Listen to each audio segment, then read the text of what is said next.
tere, Müstiik ja Merliia siinpool ja sa vaatad podcasti Peegeldused, kus me räägime holograafilisest reaalsusest, alateadlikest programmidest ja mustritest ja enda reaalsuse teadlikust loomisest. Enda teadlikust loomisest.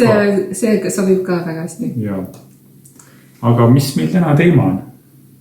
Raha. Siin vaikselt seda ütled. Mis teema on? Raha on täna teema, jaa. Sellepärast, et see on selline väga... See puudutab meid kõiki.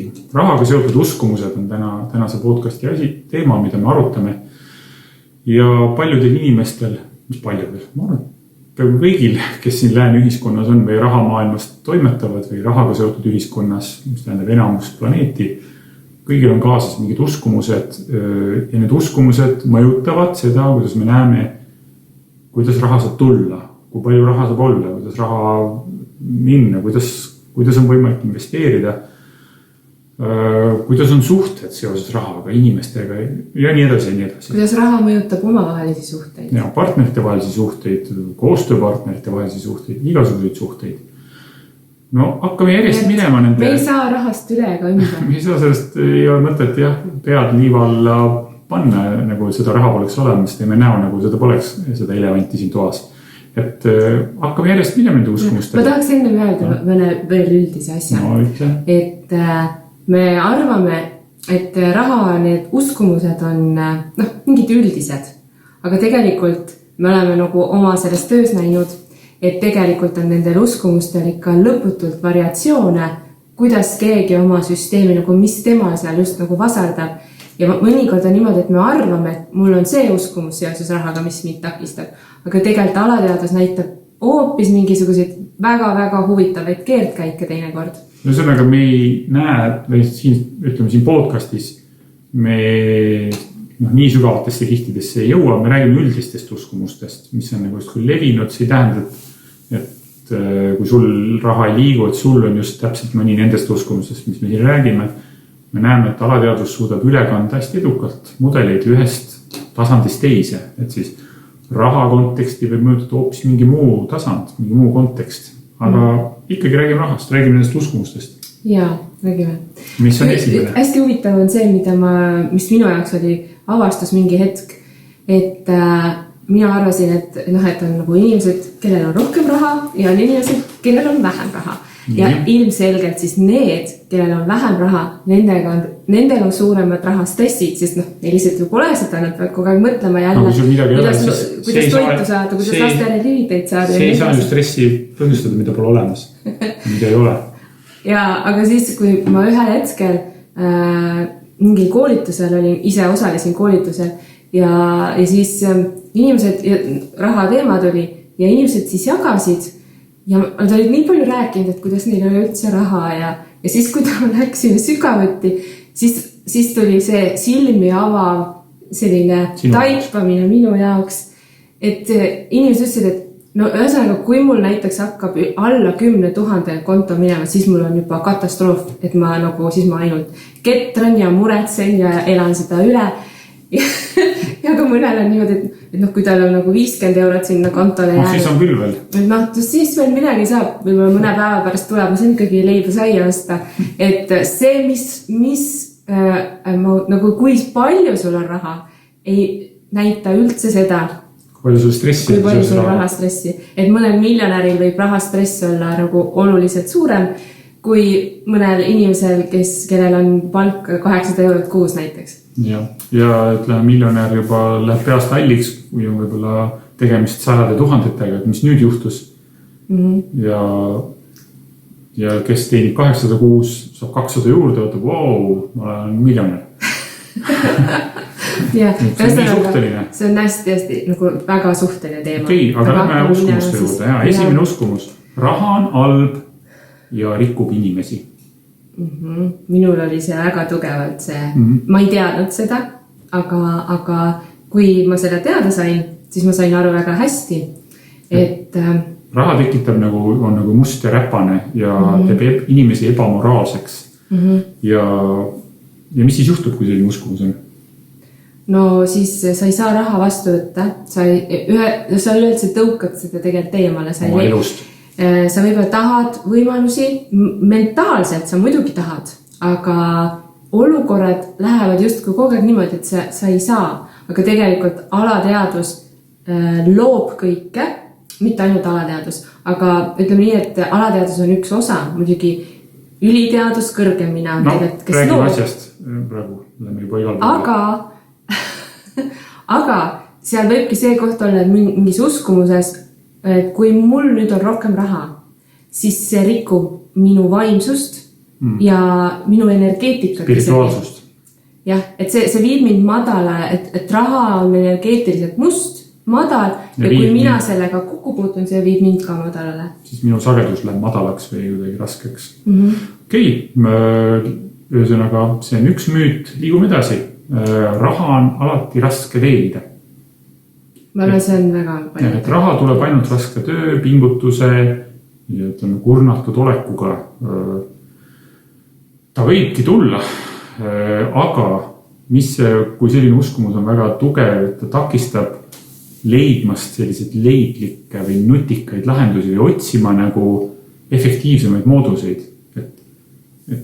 Kui see uskumus on väga tugev, siis sa võid inimesele lahenduse nina alla panna, ta ei kasuta seda lahendust. Ta usub nii jäägitult, et see peab olema raske ja iga lahendus, mis võib tuua kergendust, tundub eluohtlik, rahaohtlik. Ma ei vääri palju raha. Nii, mis selle mustri olemus on? See on ka sellest, ma saan väga hästi aru. See on nagu selline tunne, et ma ei olegi väärt. Näiteks ma võib-olla tahan, et mul oleks ilus kodu, ilus maja, aga ma olen eluaeg elanud võib-olla mitte nii ilusas majas ja siis ma tunnen, et mina ei olegi väärt ilusat maja või mina ei ole väärt teatud summast üle raha näiteks. Ja siis elu loobki nagu selliseid olukordi, et sa justkui ei saa, et see on minu tase, mina ei saa nagu paremat töökohta või mina ei saa paremaid võimalusi, aga see on tegelikult väga suur illusioon. Mis see kaasa toob on see, et inimene julge näiteks palga läbirääkimistel küsida väärilist tasu, alahindab oma tööd, ei julge hinda tõsta oma teenuse eest või aja eest. Ja ei julge vastu võtta tegelikult seda raha, mida ta tegelikult on väärt. Ta isegi ei näe, et see, mida ta pakub, on tegelikult väärtuslik. See lihtsalt nagu katkestatakse justkui nagu ära, et seda kohta ei nähta, kui on see uskumus. Nii, järgmine uskumus. Raha teenimiseks peab ohverdama, raha on haruldane ja seda pole kunagi piisavalt. Minu alateadvus tahtis selle vahe jätta. Ja see on puudusmentaliteet. Usutakse, et rahakogus on piiratud, et kui mina nüüd natukene saan rohkem, siis kuskil peres keegi sureb nälga selle pärast või ühesõnaga, et see tekitab probleeme kuskil. Ja ma olen seda kohanud ka teistel inimestel, et aga kui minul on, siis ju teistel ei ole. Või siis vastupidi, et kui teistel on, siis minul ei ole. Et kui kellegi läheb hästi rahaliselt, siis see on nagu minu jaoks katastroof, nii-öelda, et kuidas tal saab minna hästi. Ja tekitab hirmu, kadedust, võib takistada siis niimoodi sellist sõbralikku koostööd oma vahel või takistada mingit suurema visiooni ellu viimist. Järgmine. Raha teenimiseks peab ohverdama aega ja õnne. Ehk siis, et raha tuleb tavaliselt millegi arvelt, kas pere arvelt, enda vaba aja arvelt. Pigem on see võib-olla, sõnastaks selle uskumuse võib-olla niimoodi, et ma pean ainult tööd tegema. Nii kui ma töö tegemise lõpetan, mu rahatase kohe kukub. Kas see pole siis nii või?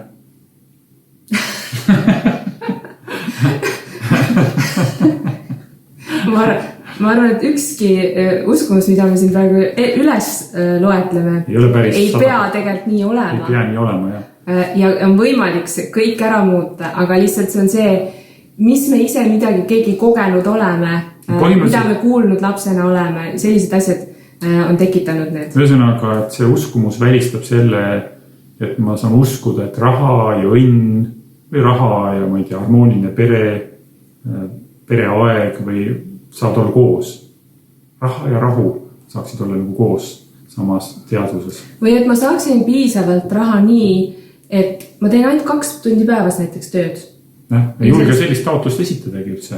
Ei, see ei tule üldse pähegi, et sellist hakata nagu isegi esitama, sest nii ei käi ju need asjad, ütlevad need uskumused. Okei, aga järgmine uskumus, et raha on kuidagi soopõhine, et mehed teenivad raha, naine on kaunistuseks või just vastupidi, naine toidab mehe ja 10 last. Naine teenib raha või naine on just see, kes kannab pere nii-öelda tulest välja nii-öelda. Et kuidas see võib segada? No see kindlasti segab suhteid. Suhteid segab, jah. Võivad tekkida partneriga arusaamatused, et kui üks usub, et mees ja teine arvab, et naine, hakkab risti-rästi süüdistamine või mingid sellised ootused, mida kunagi häälega ei väljendata, aga sisemises nagu käib kogu aeg see, et miks ta juba ei tee seda, ta on ju mees või miks ta seda ei tee, ta on ju naine. Aga kunagi pole läbi räägitud neid uskumusi omavahel. Aga siis see, et mis järgmine on? Kui minul on rohkem raha, siis ma saan armastust, sina oled vist sellega rohkem kokku puutunud sina. Jah, kui on rohkem raha, siis on rohkem armastust. Ka selline, et see meie kultuur tegelikult ju ka, või ka seda näha tegelikult ju, et rikkad mehed, naised, kõik, ma ei tea, mine Tinderisse, et kas rohkem siis proovitakse siis saada kontakti meestega, kes on ilus autoga, ülikonnaga, näitavad välja oma jõukust või vaesemega, ehk siis ilmselgelt nagu sellist vastassoo tähelepanu näiteks meeste puhul päris palju esineb seda, et ikkagi et raha, aga kas see on armastus, see on ise küsimus, et mis puhul võib tekkida selline mudel, et raha, et kui mul on raha, siis on armastus, kui näiteks ongi lapsed näinud, et ema valis isa eelkõige raha pärast, siis edaspidi võib ollagi see, et tee armastuse juurde viib nagu raha kaudu. Et siis mitte, et ma tulen sinu juurde, sa meeldid mulle, mul on tunded sinu vastu, vaid enne kui ma saan sinuga üldse rääkida, kõigepealt mul peab kontol mingi number olema. Ja siis ma saan tulla sinuga rääkima. Enne ma ei tohi siit kõnetada. Sealt võib tulla mitut asja. Minust teinekord ka naised ütlevad, et enne näita anda kontot. Kui sa minuga rääkima tuled. Sotsiaalmeedias ikka on sellised asju. Aga see võib olla nagu üks asi on see, et okei, siis need mehed on ju, nad panevad kogu tähelepanu raha teenimisele ja nad ei jõuagi tegelikult lõpuks selle nagu nii-öelda suhte loomiseni. Või siis on teine variant on see, et neil on see stress, neil on võib-olla juba raha, nad on jõudnud sinnani, aga siis on niimoodi, et nii kui see raha tase kuskilt nagu langeb, siis tuleb hirm, et äkki mind nüüd jäetakse maha või mingid sellist asjad. Äkki hakkab nüüd armastuse tase ka langema ja minu väärtus hakkab langema, kõik asjad hakkab langema. No tegelikult on nii, kui raha seostatakse mingi muu väärtusega, ehk siis armastus, eneseusk, usaldus, mida iganes. Nii kohe, nii kui rahaga siis midagi juhtub, nii kohe nagu need teised energiatasemed langevad ka. Nii et selles suhtes peaks just väga... Tasub lahti ühendada raha. Jah, et raha on raha ja ei ole nagu seotud midagi muuga. Puudususkumus, kui minul on, siis keegi teine jääb ilma, mida me eespool ka mainisime. Miks selline üldse on? Et tõenäoliselt on see uskumus ka niimoodi selline kriiside aegadest pärit uskumus, sõjaajad, puudus, kus oligi puudu, nii-öelda, kus inimesed võitlesid nii-öelda, et selle vähese ressursi nimel, et me oleme nii lähedal nendele kogemustele, on paar põlve tagasi oli see alles, et siis võib tekkida meil selline seletamatu tunne, et kui mul on siis keegi ilma või et ma pean ruttu midagi saama, enne kui mina ilma jään, ühesõnaga mõlemad pidi. Ja siis alateadus teeb kõik selleks, et hoida sind eemal sellest, et sulle saabki tegelikult raha tulla. Jaa, see on nagu paradoks selles osas, et ühelt poolt see nagu justkui drive'ib, et tegele sellega, samal ajal, kui seal on hästi tugev selline emotsionaalne laeng või ellujäämise laeng, siis on ka see, et meie süsteemi taha olla sellises seisundis. Ja siis justkui siis ongi nagu, et osa sellest mustrist peab nagu pingutama, et no ma ei tea, raha kaudu saab armastust või siis sa pead nagu pingutama. Noh, nüüd ma võtan kokku ja teen. Kuna seal on selline ellujäämise tasand või ellujäämise ärevus sees, armastuse ärevus, siis hakkab tervise peale ühel hetkel. Võib olla nii, et inimene on rahaliselt väga edukas, investeerib edukalt, on jõudnud päris kaugele ja ühel hetkel süda hakkab jukerdama või mingi koht annab nagu hologrammis järgi. See tähendab, tegelikult seda sellist lõdvestumist, rahu, loomise rõõmu seal ei ole niimoodi sügaval, sellepärast et see on mingi siuke tõestamise koht, et sellepärast on, miks just raha ja vaimsus peaksid käsikäes käima, ongi see, et muidu sa hakkad tervise peale. Kui sul on mingi spirituaalne missioon selle rahaga, siis sul on palju lihtsam. Ja, lähen edasi. Ja, et pärast räägime nii üldiselt veel ka. Ja. Et mis siis need puuduse uskumusi veel on siin? Raha juures, jah. Et raha on alati liiga vähe. Et see on nagu see tunne, ükskõik kui palju on, ikkagi see võib ju iga hetk ära kaduda. See on nagu miraaž, see on nagu eest ära. Et oleks mul 10 000, siis 10 000, või seda on vähe, oleks mul 20 000, või seda on vähe, 300. Ja siis võib juhtuda, et inimene ei julge nagu tegelikult osta isegi mida ta vajab, et ta nagu kogu aeg igaks juhuks nagu hoiab. Aga siis tekib tegelikult samasugune energia kokkusurumine, nagu kui sa nagu asju hoiad, et ei ole nõus vana asju ära viskama, et tegelikult sa kogud siis küll raha, mis on nagu justkui küllus, aga sa ei kasuta seda, et siis võib tekkida nagu see. No, siis see võib igal pool peegelduda. Sageli me näeme holograafiliselt, et see ei ole ühes teemas sageli see muster. Et muster kipub levima nagu teistesse tasanditesse ka, et rahaga on uskumus, et ma olen seda kinni hoidma, niimoodi kogu aeg teda vähe, siis võib inimene hakata kehakaava koguma. Kogu aeg nagu igaks juks hoian kinni. Ja keha ümber hakkab nagu kogunema ka ja igal pool hakkab kogunema. Ja siis selline uskumus on üsna levinud, et võib-olla ta ei ole üsna levinud, aga siiski minu nii-öelda klientidel on olnud küll, et ma suudan raha tekitada ja ma oskan luua, aga kõik nagu kipub kaost. Kõik kipub käest ära. Kõik kipub käest ära, sulab nagu ära sõrmide vahel. Raha, see sulab nagu paha. Iseenesest ju pole probleemi, kui raha liigub, raha tuleb, raha läheb, aga kui on stress sellega, et ära läheb. See on kogu aeg stress. Ja siis on ikkagi kogu aeg, ma pean seda juurde tootma, ma pean jälle tootma, ma pean jälle seda uuesti nagu looma. Aga tegelikult seal kaob nagu ära see, et ma naudin seda tegevust, millega ma seda siis loon. Et see on nagu lihtsalt oma ette kogu aeg, nii ta läheb ju jälle ära käest, ja. Järgmine, mina ei saa seda endale lubada. Et siis võib-olla inimesel on raha olemas, et midagi osta, aga lihtsalt uskumus, et ta ei saa selle konkreetse asja peale nii palju raha kulutada. No ma ei tea. Kus juures nii huvitav on see, et see on inimestel väga erinevad asjad. Ma võin rea meelega rääkida endast selle kohal, et ma ei saa teatud asju lubada, on ju. Samal ajal teatud asju võin väga hästi lubada. Et näiteks minul on niimoodi, et ma nagu ei raatsi endale osta riideid. See tundub nagu minu jaoks mingi 30 eurot mingi asi jälle, 50 eurot ja siis on olnud mul periood, kus ei, tahaks küll seda nagu uut mingisugust seelikut, aga ei, 50 eurot on mõtet ikkagi nagu selle raha on.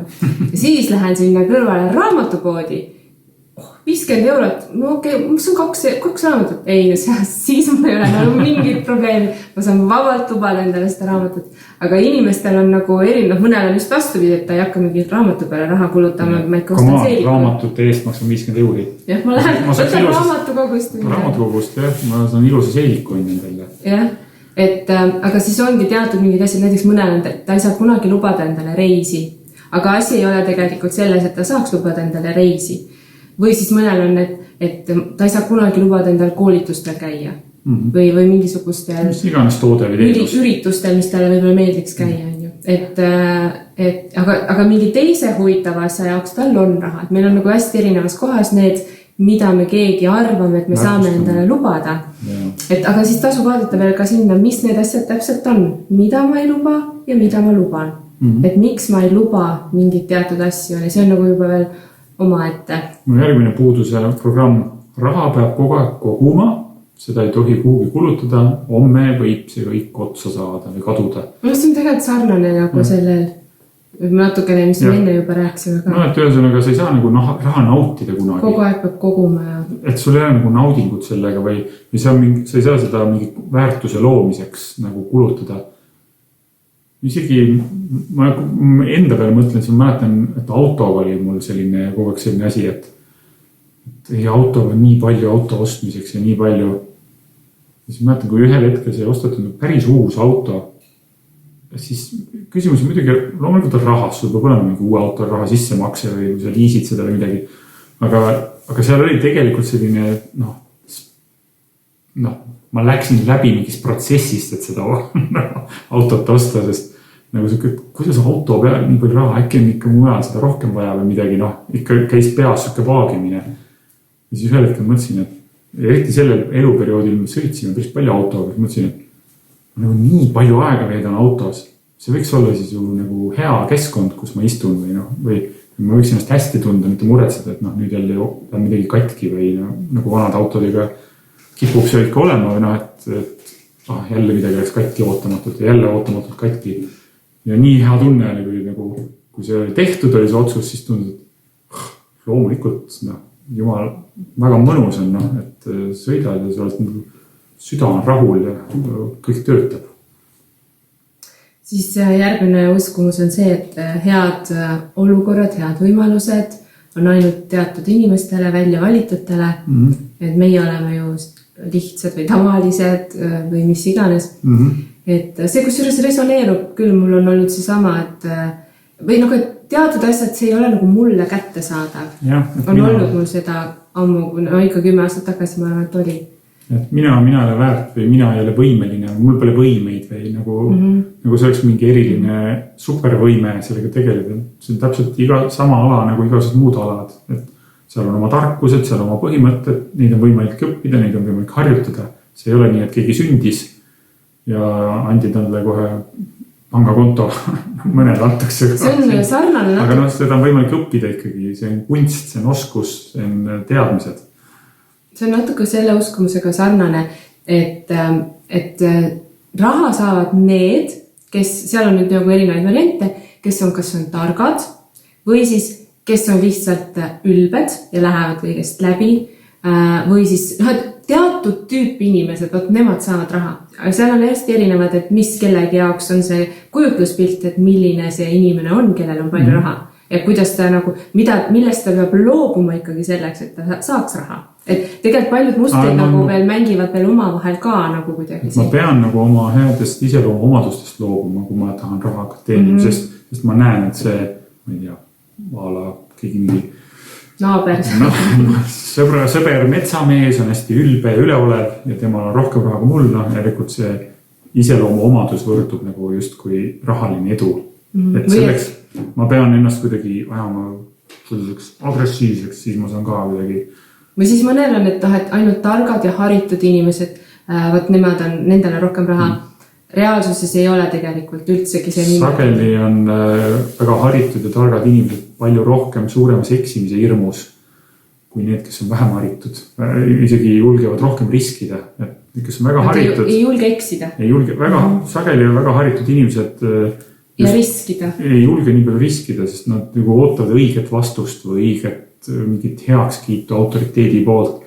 Nad on kogu aeg harjunud, ma ei tea, sama viisi õpetajalt tunnustust õige vastuse eest. Ja siis ühel hetkel sa oled oma elus ja seal ei ole õpetajat. See on siuke eksimine, natuke õnnemäng, proovimine, katsetamine. Seda väga raske teha, kui sa oled harjunud õigeid vastuseid kogu aeg vastama. See alateadus nagu tõmbab siis vaiba kohalt ära. Mis asja sa hakkad eksima, millega sa hakkad eksima? Rahaga. See on ju eluks vajalik. Põhimõtteliselt hakkad riskima oma eluga. Nii ei saa teha, et võin. Ma üldse olen vaadanud, et see rahaline oskus ei ole nagu üldse intelligentsiga seotud. Et tihti oskavad tegelikult raha nii-öelda magnetiseerida või nagu, ütleme siis luua. Need, kes olid kooli ajal hoopis kolmelised. Sest et nendel on Võt see on just see, kuna sa, mis sa just ütlesid, et nad nagu nendel on, nad on ikka nii harjunud, et ma eksin, aga siis ma proovin uuesti, ma proovin nüüd teise nurga, et ma proovin nüüd siit ja nad lähevad nagu rahulikult nagu sellest kõigest läbi. Et teinekord on väga intelligentne ja nagu tark inimene, võib-olla tal isegi, ta ei tahagi üldse nagu raha, see on veel eraldi asi, et tal ei olegi vaja nii-öelda raha luua, tal on hoopis tähelepanu muudel asjadel, ta tahab hoopis muid asju võib-olla nagu luua, aga see rahaline oskus ei ole üldse seotud intelligentsusega nii-öelda. Nii tugevasti, jah. Rohkem ta on ettevõtlikkus või liikuma hakkamise julgus, katsetuse julgus. Ma olen proovin ja katsetan. Ei õnnestunud äkki kuidagi teistmoodi. Mis on ka suur asi, mis on tegelikult sageli hästi varjatud ja salakaval, on hirm edu ees. Et siis ma mõtlen oma peas, et tuleks mul see summa või tuleks mul see. Ja ma ei anna endale aru, et tegelikult ma kardan, kui see juhtub. Ja mida me kardame? Me kardame, et meie suhted muutuvad. Näiteks, et mina saan rikkaks ja sugulased ei saa rikkaks, siis minu suhted muutuvad õdede vendadega, vanematega, sõpradega ja ma kaotan äkki kogu oma sotsiaalse võrgustiku äkki, kui see juhtub. Ja inimesed üldse ei teadusta, et selline hirm on kuskil alateadus peidus. Kogu aeg on nagu numbrite peal on silmad või et tuleks see number. Samal ajal alateadus nagu blokeerib kõik tegevused ära, et ootad, kui sa seda teed, enne sinu...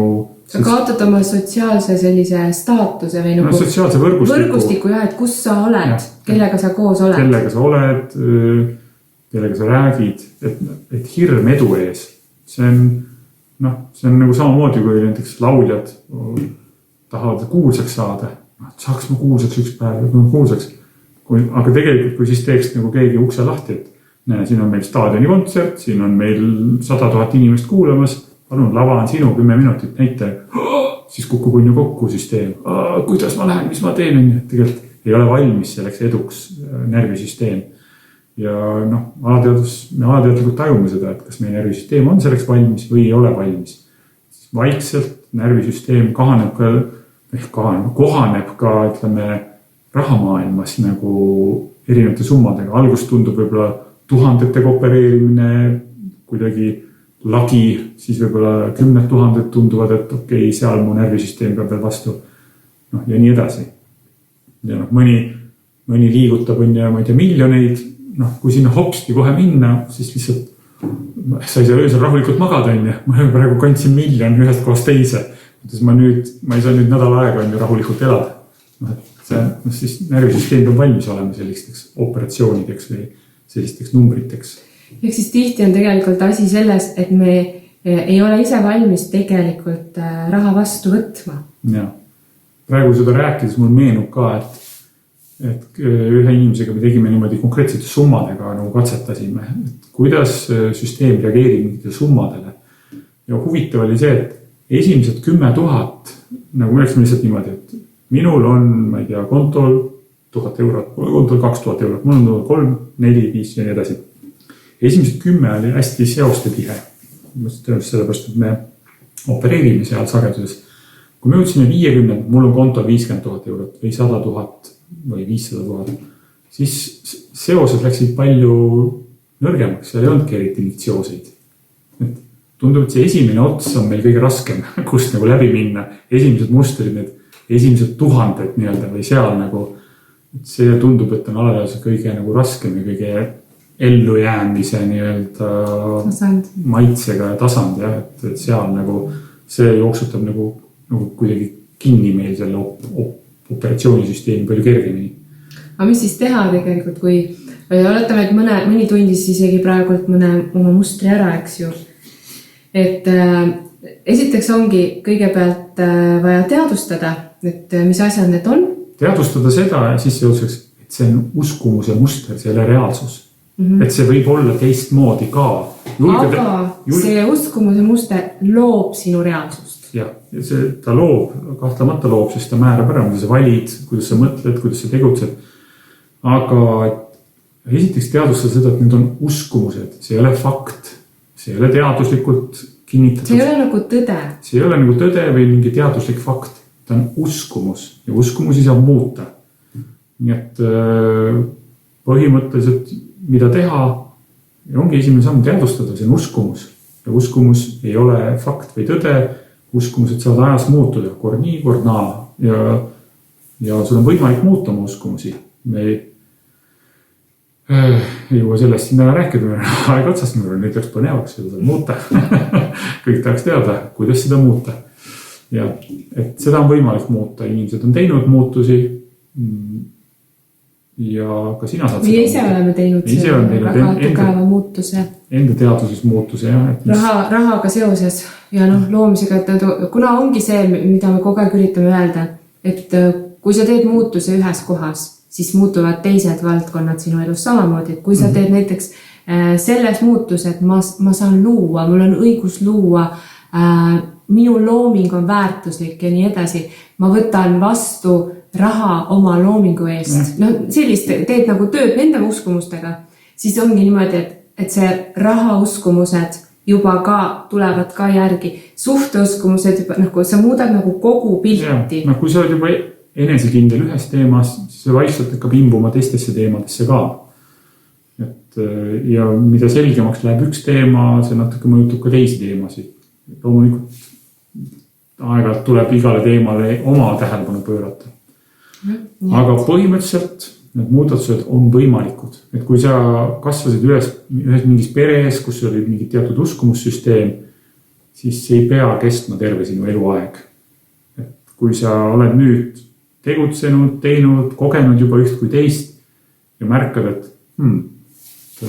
sellel teisel nagu toimib, see mul ei toimi, siis ei tähenda, et sul on mingi puue või sa oled kuidagi rumalam või saamatum või midagi iganes. See lihtsalt sinu alateadvus saboteerib sind teatud tegevustes ja seda on võimalik muuta. Nii et suur tänu, et sa vaatasid Mystique Merlia podcasti. Like'i ja subscribe'i ka meid, siis on tänulikud selle eest. Ja praegu unustasin praegu olulise juttu, et üsna peagi on meil registreerimise tähtaeg kursusele. 22. september. Kus saab väga spetsiifiliselt vaadata oma neid rahauskumusi ka. Enda individuaalseid. Me rääkisime praegu üldistest mudelitest, aga me näeme, et seal all on individuaalsed detailsed mudelid. Et mis just sinul on. Ja siis me ka reaalselt teeme samme, et need ära muuta. Just.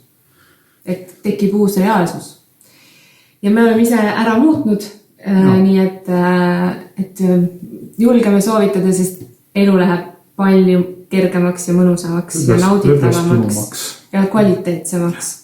Ja kõik sõltub endast, et see ei sõltu väljaspoolt, vaid endast. Nii et meie tahame ikka jälle öelda, holograafilised muudatused on võimalikud ja julge luua puhtaid ja selgeid toetavaid taotlusi, sest taotlused hakkavad looma. Ja lihtsalt niimoodi me muudamegi kõik enda reaalsust ja see on võimalik. Just. Nii et teadlike koosloomisteni. Teadlike koosloomisteni.